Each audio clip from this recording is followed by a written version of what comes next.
भैंसों के गोबर पर टैक्स आयद करने का फैसला कर लिया गया है। जराये के मुताबिक फी भैंस 30 रुपए यौमिया गोबर टैक्स वसूल करने की तजवीज दे गौर। आपको लतीफा लग रहा होगा, लेकिन खबर असल है। बाजी आप लगाएंगी आप सब पर गोबर टैक्स।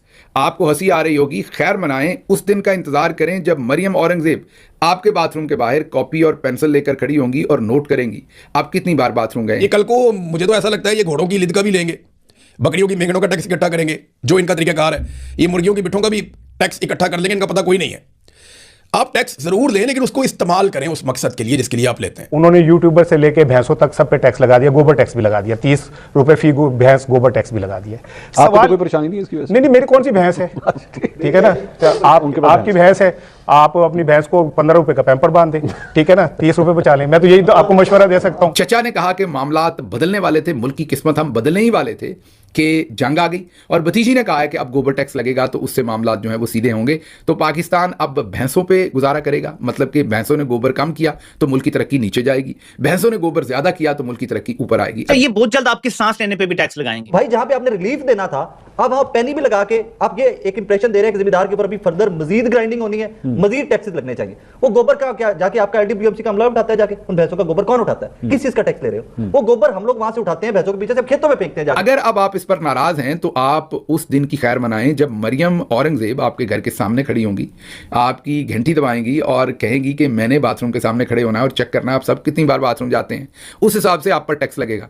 आप फिर भी खुशकिस्मत होंगे अगर मरियम औरंगजेब आ गई, क्योंकि वो तो सिर्फ टैक्स का हिसाब करेंगी। सोचिए अगर बाजी ने अज़मा बुखारी साहबा को भेज दिया तो वो तो बाथरूम के अंदर भी आएंगी और जो भी आप अपना जो एक नेचुरल कॉल है उसको अंजाम दे रहे होंगे, उसके दौरान भी वो जिस तरीके से बातचीत करेंगी वो फिर एक अलग ही माहौल होगा। पेट्रोल पर टैक्स सुना होगा, गैस पर भी टैक्स सुना होगा, लेकिन कभी क्या आपने ये भी सोचा था कि भैंस के गोबर पर भी टैक्स हो सकता है? यकीनन आप लोगों ने ये नहीं सुना होगा और ना ही आप लोगों ने ये सोचा होगा, लेकिन अब मरियम नवाज ने इस चीज को भी सच साबित कर दिया है। और मरियम नवाज के हाथों अब भैंसें भी नहीं बची, क्योंकि हर एक चीज पर तो इसने टैक्स लगा लिया है। सिर्फ ये जानवर ही रहते थे, अब इन जानवरों के ऊपर भी टैक्स जो है लग चुका है। मुझे यकीन नहीं आ रहा कि गाय के गोबर पर भी टैक्स लगने जा रहा है। एक और नाज़रीन बड़ी इंटरेस्टिंग खबर है, बड़ा रोला पड़ा हुआ है कि भैंसों के गोबर के ऊपर पंजाब हुकूमत ने टैक्स लगा दिया।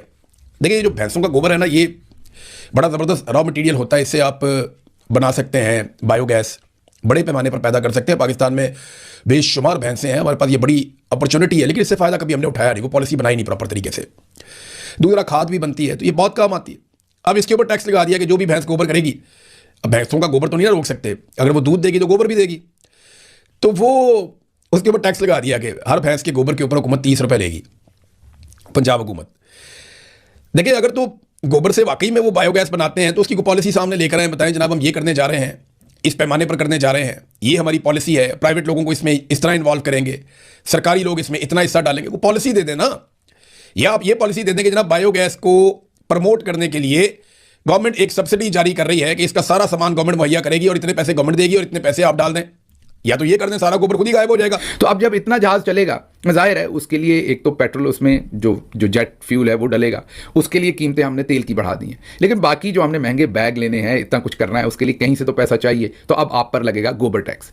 अगर अब आप इस पर नाराज हैं तो आप उस दिन की खैर मनाएं जब मरियम औरंगजेब आपके घर के सामने खड़ी होंगी, आपकी घंटी दबाएंगी और कहेंगी कि मैंने बाथरूम के सामने खड़े होना है और चेक करना है आप सब कितनी बार बाथरूम जाते हैं। उस हिसाब से आप पर टैक्स लगेगा।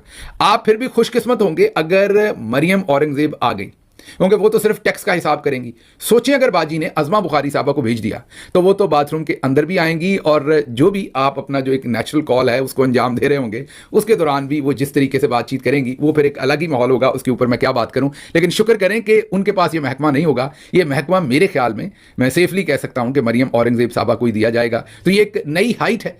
चचा ने कहा कि मामलात बदलने वाले थे, मुल्क की किस्मत हम बदलने ही वाले थे कि जंग आ गई।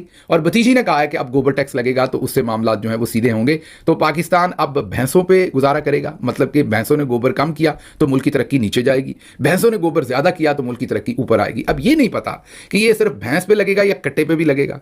मेरा मतलब है कि भैंस के साइज़ भी मुख्तलिफ होते हैं, जाहिर है। और अगर किसी की भैंस ने ज़्यादा गोबर कर दिया तो उसका क्या बनेगा, किसी ने कम किया तो क्या उसके लिए कोई कंसेशन फॉर्म होगा कि आप भर के जमा करवाएंगे कि मेरी भैंस आजकल कम गोबर कर रही है, या कोई उनके पीछे पैम्पर्स लगाए जाएंगे। मतलब ये अभी तक तक इसके जो खदोखाल हैं इस पूरे प्रोजेक्ट के वो सामने नहीं है। भाई जहां पे आपने रिलीफ देना था, अब आप पेनी भी लगा के आप ये एक इंप्रेशन दे रहे हैं कि जिम्मेदार के ऊपर अभी फर्दर मजीद ग्राइंडिंग होनी है, मजीद टैक्सेस लगने चाहिए। वो गोबर का क्या जाके आपका एलडीबीएमसी का अमला उठाता है, जाके उन भैंसों का गोबर कौन उठाता है? किस चीज का टैक्स ले रहे हो? वो गोबर हम लोग वहां से उठाते हैं, भैंसों के पीछे से खेतों में फेंकते हैं जाके अपने। मुनीब साहब जिम्मेदार बैठे हुए, जितने जिम्मेदार बैठे थे ऑल नो इट। वो गोबर क्या गवर्नमेंट की जिम्मेदारी है उसको डिस्पोज ऑफ करना? किस चीज का टैक्स?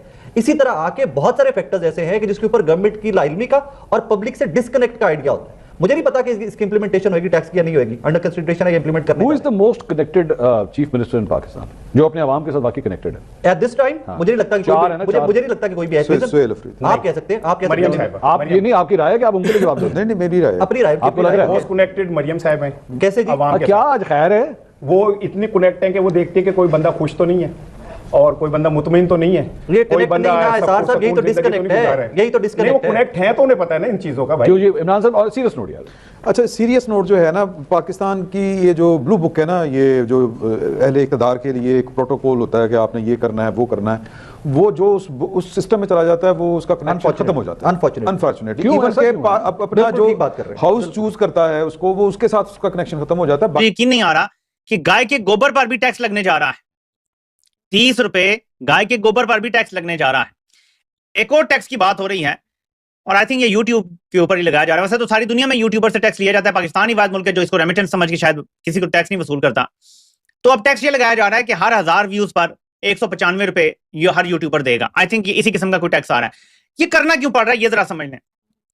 पाकिस्तान को अभी तक जो माली साल चल रहा है 600 अरब रुपए से ज्यादा का खसारा है टैक्स के वसूलियात में।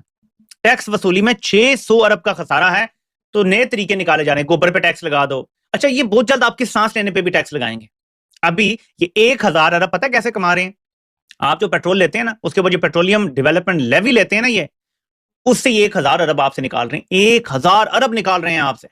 इस 1000 अरब से मैं अगर रफ तरीन एस्टिमेट आपको बताऊं तो इस 1000 अरब से तकरीबन 50 ऐसे अस्पताल बन सकते हैं जो शौकत खानम अस्पताल कैंसर का या उससे बेहतर हो सकते हैं। विच मीन्स पंजाब के 36 अजला हैं अगर, तो हर जिले में, सिर्फ पंजाब की अगर बात की जाए, वैसे तो पंजाब की निकल जाए, मैं सिर्फ आपको बता रहा हूं पर्सपेक्टिव में रख के, और ना पंजाब में कुछ ज्यादा जरूरी नहीं है, लेकिन पंजाब के सारे अजला में हो सकता है और बलूचिस्तान के सारे दूर दराज इलाकों में कैंसर का टॉप अस्पताल बनाया जा सकता है। इतना पैसा ये आपसे निकलवा रहे हैं। शौकत खानम का इसलिए नाम मैंने लिया है कि वो कैंसर का अस्पताल है और बहुत ज्यादा ये बीमारी बढ़ गई है, और ये क्रेडिट, ये ऐसा अस्पताल है जिसको आलमी तंजीम ने एक्रेडिटेशन दी हुई है, जैसे शिफा इंटरनेशनल को मिली हुई है। टैक्स देते क्यों नहीं? हुकूमती पॉलिसी पे एतमाद नहीं होता। हाँ बिल्कुल, वो समझते हैं चोरी हो जाते हैं, हम पैसे देंगे, खा पी जाएंगे सियासतदान या इंस्टीट्यूशंस ले जाएंगे, और वो क्या हमें मिलता क्या उन इंस्टीट्यूशन से? ना दिफा मिलती है कोई खास, ना ये मिलता है ना वो मिलता है, ना जस्टिस मिलती है ना इंसाफ मिलता है। तो ये ना ब्यूरोक्रेसी जो है एफिशिएंट है, वो खाते पीते रहते हैं सारा वक्त हमारे, तो हम क्यों दे? तो बहुत से लोग जो है वो चैरिटी को देते हैं जी, वो बताते नहीं है हमने दिया, वो भी आपकी इस मुल्क में जब तक चैरिटी रजिस्टर्ड ना हो उस वक्त तक आप किसी चैरिटी को भी पैसे दें तो वो माफ नहीं होते। वो कहते हैं जी इसी तरह से टैक्स लावांगे, तो लोग बताते नहीं है, कच्चे काम कर देते, कच्चे टैक्स चैरिटी को देते हैं, कच्चे में खाते पीते हैं, और सारी जो इकोनॉमी है वो कच्चे में चलती है। ये बताइए कि जितना टैक्स उन पर इस वक्त है, मुख्तलिफ तरीके से आप जो टैक्स ले रहे हैं, क्या उनको उस तरह की रिलीफ दी जाती है या सपोर्ट दी जाती है? वो खैरात नहीं मांगते आपसे। देखिए, किसान तबका इस मुल्क की ब्रेड बास्केट आपको देता है। आपके टेबल पे जो रोटी है, जो हमारे टेबल पे रोटी है, वो किसान देता है। पीपल्स पार्टी को इस इशू के ऊपर हमें लगता है कि इस वक्त भी फार्मर फ्रेंडली पॉलिसीज नहीं है, उस तरीके की एग्रीकल्चर फ्रेंडली पॉलिसीज नहीं है जो हम देखना चाहते हैं। लेकिन हम बार बार ये बात कहते हैं, एग्रीकल्चरल इनपुट्स के ऊपर अगर टैक्स आयद किए जाते हैं तो पीपल्स पार्टी को इसके ऊपर तहफुजात हैं या नहीं है? बिल्कुल, पीपल्स पार्टी को तहफुजात पिछले बजट में भी थे, उस पर भी हमने अपने इनपुट दिया और हमने उस पर बेहतरी लाई। यही हम बात पीटीआई के साथियों से भी करते हैं कि देखिए, इन इश्यूज पे आप भी बात करें, आप भी अगर इन इश्यूज को पार्लियामेंट में उठाएंगे, बात करेंगे, गवर्नमेंट को देखिए, गवर्नमेंट हैज टू, इस तरह नहीं होता। जमहूरियत में यही खूबसूरती है कि आपका बहुत सारी चीजों पर डिसएग्रीमेंट होता है, लेकिन जहां अवाम की पॉलिसीज होती हैं, जहां मुख्तलिफ सेक्टर्स की भलाई और बेहतरी का होता है, वहां हमें एक होकर, एक आवाज होकर बात करनी। दोस्तों, एक तरफ पाकिस्तान में हो रही पीएसएल के जो हालत खराब है, पीएसएल पूरी तरीके से ठंडे बस्ते में जा चुकी है और पीएसएल दिन ब दिन इसकी जो रेटिंग है वो गिरती चली जा रही है। हालांकि दोस्तों, पाकिस्तानी बहुत बड़ी बड़ी बातें करते हैं कि पीएसएल को हम दुनिया की सबसे बड़ी लीग बनाएंगे, लेकिन जो जमीनी हालात है दोस्तों, वो किसी से छुपाए नहीं छुपते। पीएसएल में ना तो क्राउड है, ना उसे कोई डिजिटल मीडिया प्लेटफॉर्म पे कोई देख रहा है। और दोस्तों, अभी हाल ही में एक बड़ी न्यूज आ रही है पाकिस्तान के पंजाब प्रांत से। जी हाँ दोस्तों, वही पंजाब प्रांत जहाँ के मुख्यमंत्री मरियम नवाज हैं। वही मरियम नवाज दोस्तों, जिसे अभी हाल ही में पाकिस्तान के क्रिकेटर नसीम शाह ने ट्रोल किया था और उन्हें लॉर्ड्स की क्वीन कह के संबोधित किया था। इसके बाद दोस्तों सोशल मीडिया पर बहुत सारी चर्चाएं होने लगी और साथ ही साथ नसीम शाह को अपना ट्वीट डिलीट करना पड़ा और उसके बाद पीसीबी यानी पाकिस्तान क्रिकेट बोर्ड ने नसीम शाह पर कड़े एक्शन लेते हुए 2 करोड़ पाकिस्तानी रुपयों का जुर्माना भी लगाया था।